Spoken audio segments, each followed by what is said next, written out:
So that's a funny thing. They're also releasing because of holiday sales. But there's nothing in particular that says you can't release in mid or early December and still have good holiday sales. Yes, having more time to lead up is good, but if you have too much time to your lead up, then people might forget you by the time the holiday comes. So the sweet spot is probably just before Black Friday, at least in the US. The thing is, if you want to be considered for the Game Awards, you need to release before then. And that's why so many titles release in mid or early November.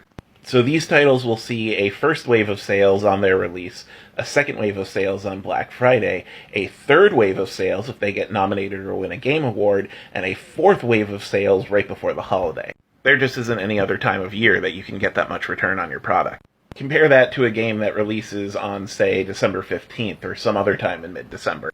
They're going to see one wave of sales, their release wave, which will double as the holiday wave. So while, yes, they will see increased sales due to proximity to the holiday, they won't see as many sales as they would have if they released a little bit earlier, to allow them to get more than one wave of sales. So yeah, November is kind of like a golden time for releasing a game because you can get so much return.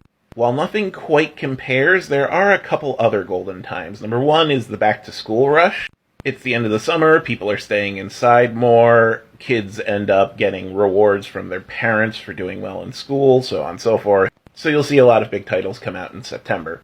Shortly after the new year, usually late January, early February, is another one because people are spending all their holiday money.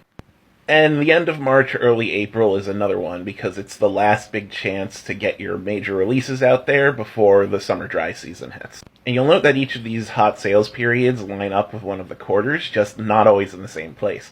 Some are in the beginning and some are in the end. And a lot of that is because game publishers avoid summer releases like the plague, but that's a whole other video.